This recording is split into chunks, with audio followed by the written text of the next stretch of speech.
An economic collapse of biblical proportion resulting in cashless society. Cash to soon be illegal with the excuse that it carries viruses. This is the next stage in the globalist plan. Digital currency. They can control it, track it, and most importantly, take it away from you in the blink of an eye. This pandemic is working like a charm for the globalists. The global elites are building their one world currency system and one world government right in front of your face and openly admitting to it. You're screwed either way. Have the money in the bank, risk a banking holiday, or them freezing your funds. Have cash on hand. They'll tell you it's a spreader of the virus. Pure genius in trying to ban cash. Using the virus as an excuse. Can't store cash under the mattress in case of bail-ins. This is the new America unfolding. Order out of chaos. The quickest way to bring about chaos is bombarding the population with decisions, scenarios, catastrophic events, rights violations, monetary instability, and quite possibly food supply. This virus is a curtain to cover up all the government is doing, but we are peeking and seeing it all. Digital currency is how they will change us off the petrodollar. Say hello to one world currency and new world order. It's all about skimming. All taxes will be collected on every digital transaction. They will even eliminate the IRS, and the people will cheer only to pay even more with digital tax collection. Right now, less than 5% of US dollars in circulation is in the form of bills. The rest is electronic. The swamp wants a cryptocurrency like the Bitcoin, so they would be able to track transactions regardless of each bank's privacy policy. The swamp wants it to control the elite to prevent any chance of a revolution. Please remember that all electronic currency riding the blockchain requires internet to use for a platform of exchange from one party to another, whether government, corporation, or person. Each person will be required to offer up their biometrics to access the internet to buy and sell on the blockchain in the very near future. Thus fulfilling Revelation chapter 13. The hideous beast is rising out of the sea. This is what the last days is supposed to look like. We're there. This is getting to the point where we will all have a chip implanted, and we can scan our wrist to pay. If only everyone would go into the banks and clean out their accounts like they do supermarkets and watch how quickly the banks will close because they haven't got any money. And see how much of a scam the global economy really is that is purely based on debt. With this current situation, the governments are dishing out trillions of dollars, yet one has to question, where exactly are the banks getting all this money from? What I want to know is when markets crash with billions of dollars, where does all this money go? It can't just disappear. It has to go somewhere. Otherwise, that money and values never existed to begin with. We are at a dark and historic turning point. And things are going to get worse. I got wind of a person with inside info of the government mandating a nationwide shutdown along with a closure of the stock market next week, this whole Justice Department. The Department of Justice has no interest in justice. Its interest is in control, total, boot on your throat control. How are we ever going to have a one-world government without a global crisis that necessitates centralized authoritarian controls? Problem, reaction, solution. Like they have always said, never let a crisis go to waste. This will change everything. It will never be the same. Welcome to the New World Order. They are bringing in the mark of the beast. Without the mark, you can't buy or sell. That's the plan, but they underestimate their enemy.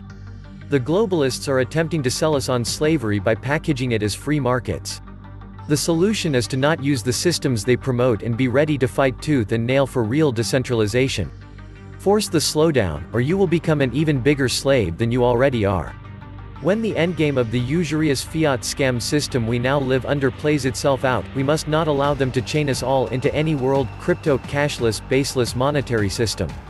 We must fight tooth and nail against the implementation of this evil idea. Welcome back to the Atlantis Report. Please take some time to subscribe to my backup channels. I do upload videos there, too. You'll find the links in the description box. You will also find a PayPal link if you want to make a donation. Thank you. Everything is speeding up, and it's amazing to see that people don't even see this how the storm is here and it's going to get really bad. People do desperate things during desperate times. Got news for you, the world is on edge, and we are just at the beginning. If you haven't prepared yourself, do so now, with what little is left. Only the people who believe everything is still fine will be the ones who suffer in the end. It never mattered who you voted for, red team or blue team. There is only one team. So long as the central banks are in control. Welcome to the machine. We are now beyond the Orwellian world and into the twilight zone. Socialist and nanny state governments desperately need electronic-only currencies. All they do is drive commerce underground and create black markets, thus the need to eliminate cash in order to make sure they get their tax money to spend on running their massive government business. Understand, you can never have a private transaction with anything outside hard money. Cash and hard money equal privacy and safety. Digital equals all transactions recorded, and your stored capital always easy to confiscate if you are found to be socially bad. The elites feel a need to be the third party in every transaction. Most young people have no grasp of these concepts. I try to explain it whenever I have the chance. All they see in digital banking is convenience. The elites are at war with us. Facebook takes your privacy. Governments take your rights. Banks take your money. Corporations take your jobs. I'm just another worn-out tonsil telling people this. Our politicians are just proxies for their donors' desires. Guaranteed, if the money changers think a cashless society is a good idea. It is just another tool to further enrich the elites and impoverish the remaining 99% of the population. Cashless means digital. Ones and zeros. Nothing you will ever hold in your hand or give to another without the electronic means to do so. You will be totally dependent on the crypto blockchain to determine your balance, and with no dollar to gauge it against, you will have to gauge it against the goods or other things you use it for. And it is gone. Watch the movie Elysium if you want a glimpse of your dystopian future. Spoiler, you ain't included with the elite living on the orbiting space utopia. The elite are insatiably greedy psychopaths that have already stolen most of the global assets for themselves. It doesn't seem coincidental that cryptocurrency surfaces just as faith in fiat dries up. By analogy, I'm reminded of a matador sent out to distract a bull in an arena, to keep it from escaping while compatriots frantically shut gates left open. Satoshi Nakamoto seems to be a complex and strategically ambiguous enigma, hardly some dude. The fact that nobody really knows where the hell this stuff came from is telling. And the sheer variety popping up practically overnight might be recognized as deliberate seeding, garden style, to see what thrives and what doesn't, and why. I have yet to find an apologist who can explain cryptocurrency satisfactorily in any way that eliminates its potential for weaponization. The dollar collapse will be replaced by a government bit, which will, of course, be worth dimes on the dollar. Thereby accelerating the gap between the middle class and ultra-wealthy. How we conduct our transactions is a sideshow to what we have left of our current currency balances. The future will be mostly cashless. It's now a race to the next new reserve digital currency. My bet is on China being the forefront of it all. With 1.3 billion ready users, it will inevitably overshadow the rest.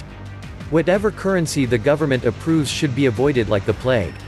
Blockchain is basically a ledger, and one day a ledger will list everything you have on behalf of the banks and the state. Non-citizenship will occur with the press of the button.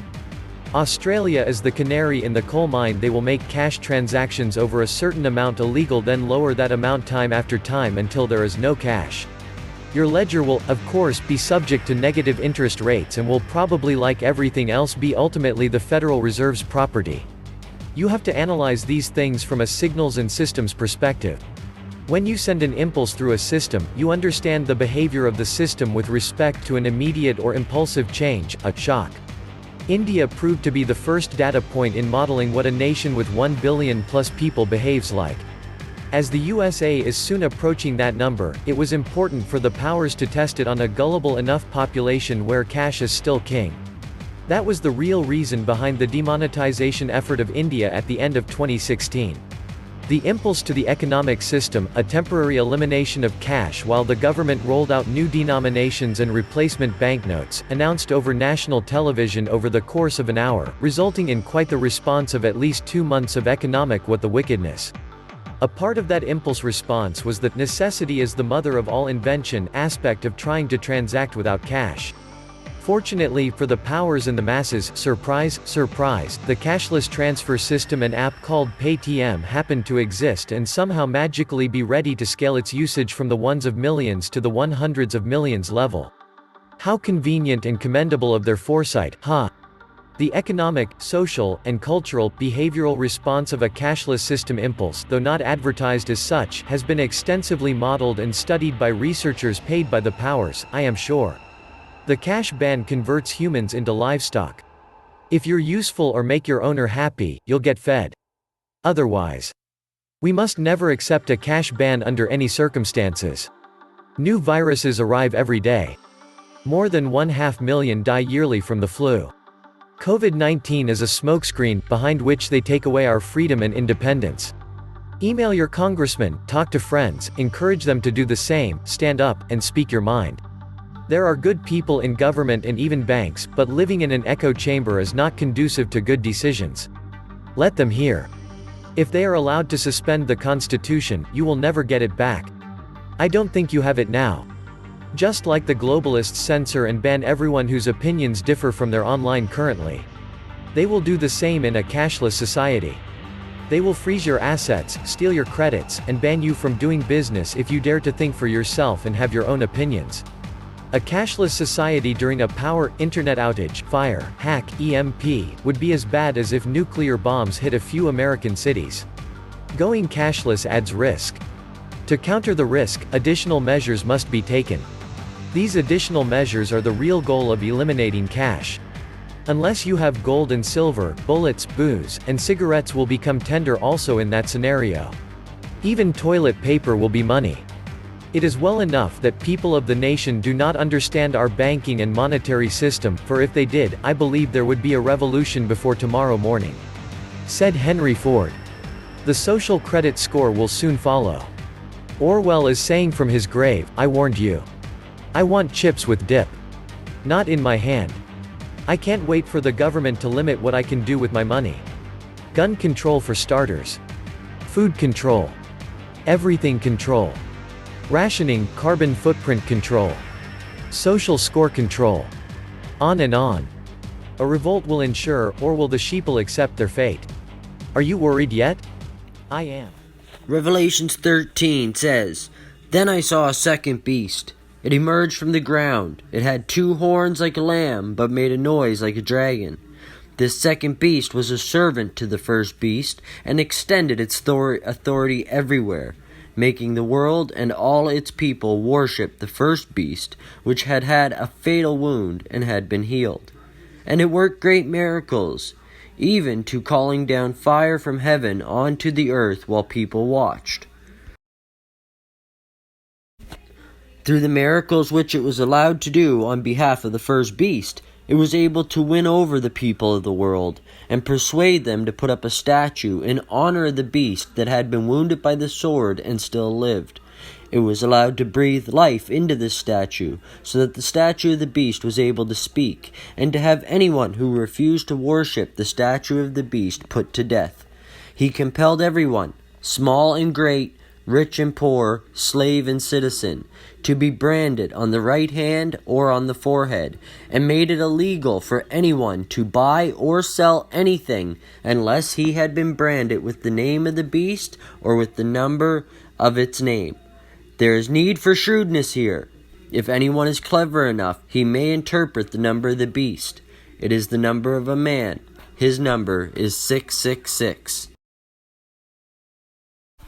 We now can see how this coronavirus-inspired economic collapse has allowed governments around the world to try and pass bills and sneak in under the guise of aid bills, laws that would allow for digital currencies and also one world currency. One world digital currency that can be kept track of through a mark on your wrist or your forehead. It's not so outrageous anymore. Using the fear and the mass hysteria created by the coronavirus epidemic, many retailers are no longer accepting cash. It's interesting, many articles like this have been posted in many media outlets worldwide, However, if you read it, it actually goes on to state that the World Health Organization feels the coronavirus can't survive or be transmitted through dollar bills. Exactly the opposite of what the headlines would lead you to believe. They do this because they know most people don't read the article, they only read the headlines. As we enter into the time of the Great Tribulation, we need to be aware of what's going on around us. We need to be awoke. And by being hypnotized by media and the internet and movies and Netflix, all those things are distractions. Please take the time to read your Bible or look at prophecies of the past and see all the truth that's going on around us every day. Mass amounts of people are being manipulated, lied to, deceived, and all these things must happen for the end time events to carry out the way they were planned eternity ago. But the main point of this is the economic collapse wasn't an accident, and it wasn't due to the coronavirus. It was scheduled and happened right on time as planned in order to usher in the one world currency. Don't take my word for it. Do some research on your own. Look, and you'll see all the signs in the economy in the last year. Many have videos out. I'm going to add a few clips to follow, and I hope that you'll do the research on your own to see that what I'm showing you and what I'm saying is true. The time is past due to get right with God, to figure out your place in the book of life, and to make the proper choices. Don't allow yourself to be manipulated and lied to by any of the puppet masters, your government, or anybody else that may try to convince you that this is okay, this is normal. This is not normal. A worldwide economic collapse because of a flu bug is not a normal situation. Even world leaders who've known the ultimate deceit cannot be played out have come forward and said, this is not normal. There's more to it. So when you see the signs, know that the end is near. Until then, stay safe and God bless.